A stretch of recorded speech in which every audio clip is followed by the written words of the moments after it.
Hi everyone, welcome back to my channel. I just really wanted to do one of these videos because this is one of my favorite videos to watch of all the people that I follow on YouTube myself, which is the wish list items for the year.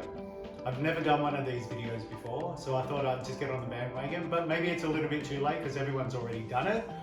But with watching all those videos, there's some similarities that I find that I have with these people that I follow. Obviously, I like luxury items. Not everything has to be luxury items, but in my wish list, they are all luxury items. But before we get on to that, welcome. My name is Craig. I'm 46 and I live in Melbourne, Victoria, Australia, and I have a great diverse channel with great diverse subscribers from around the world. So make sure that you hit the subscribe button. It is free, and make sure you also hit the like button and hit the bell notification for when you're aware of when I release videos like this, and become a member of this family. Okay, now that part is done. So let's start. Okay, so let's start with ready to wear. So look, this video is not going to be too long because there's really not too many things that I want. There's some key pieces. If you've been following my channel for a while now, you'll know that I really like designer sweaters, hoodies, as well as just a crew neck.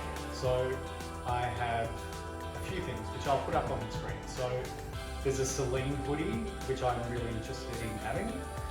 Comes in an array of colours, but I really like the black with the white lettering on it. Another one is a Prada hoodie. Now Prada hoodies are so expensive, like $2,250 to $2,500 and plus $3,000, which is ridiculous.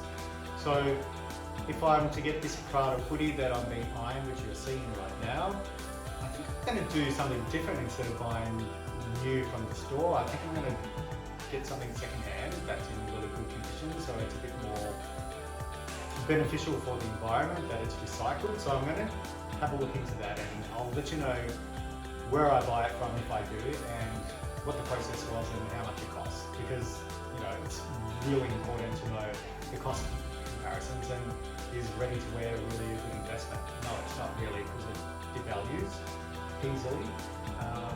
It's not like a handbag or a watch. So there's that, and that's pretty much it in ready to wear.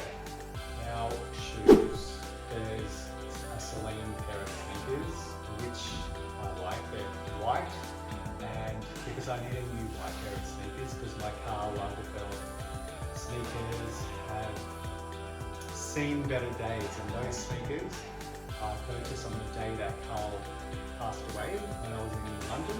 So I got them from the boutique there. That boutique was absolutely pumping that day because he died. So yes, I need a replacement pair, and there's a Prada pair of sneakers that I like as well that come in multiple array of colours. So I'm putting those up on the screen for you. Comment below and tell me which pair you think would suit me the most colour-wise. And that is it for shoes. Now, one thing that I've been looking at getting for quite a while now is a Louis Vuitton toilet accessories bag. So I use this Prada Satin one, and this has been amazing. Now I feel like I need to have another one about this size as well, so I can have two going on, because this is just a little bit too small for me to take all my toiletries. So I'm thinking about maybe going up one size so I can get it all in one bag. But then I'm thinking maybe I should get another one this size so I can at least have two bags, one for when I'm on board the plane and the other one for a check-in bag, which is probably a better idea. And I'll probably go down that route because, to be honest, the Louis Vuitton toiletry bag is over $1,000 Australian dollars, just over, and the larger size is just under $1,300, which is ridiculous. Because back in the day, when I actually did first contemplate buying that item, it was about $300 to $400. So I should have bought it back then. I should have bought so many things back then. I should have, could have, would have, didn't. That's the moral of my life story, actually.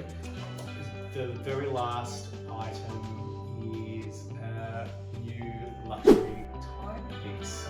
So I'm on the hunt for a few different branded watches. So there's Patek Philippe, there is Audemars Piguet, there is Bulgari, and also Cartier.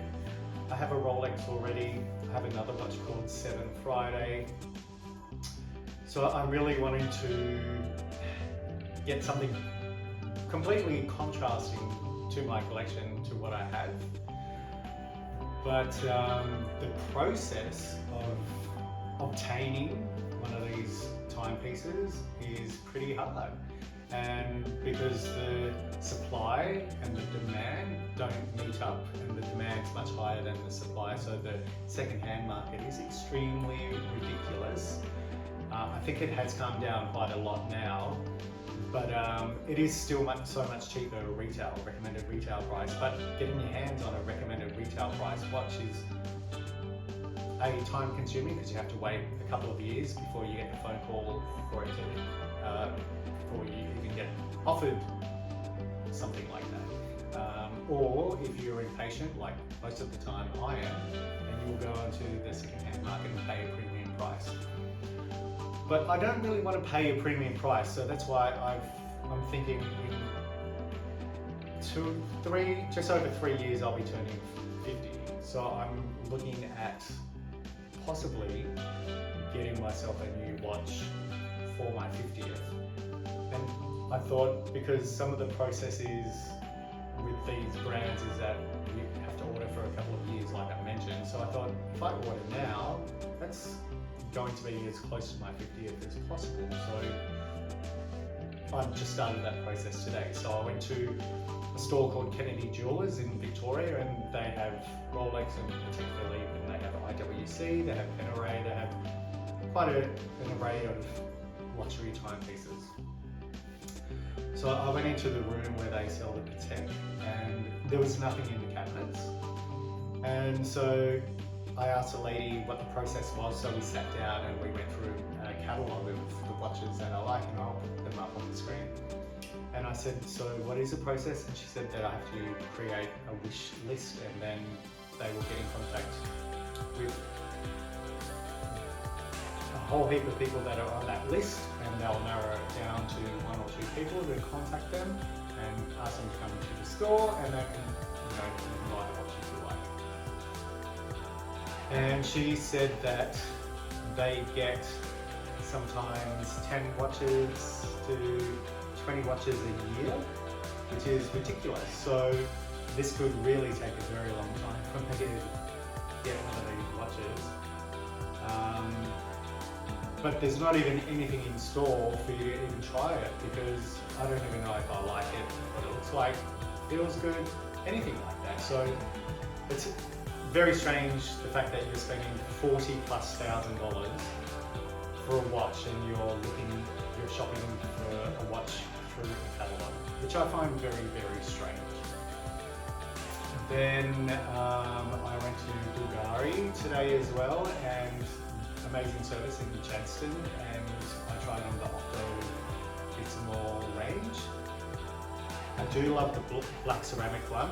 I do love the alligator strap with the gold face, pink gold face, and I'll put that up on screen. That's really cool. And the full gold one, which they didn't have in store. They said if I wanted to get that in store, I have to put a deposit on it, and the deposit's not refundable. It becomes a store credit if I don't want to take the watch. And I think that's a little bit rude, because they won't order the watch down for no reason. But the deposit's not refundable, which is a little bit ridiculous. So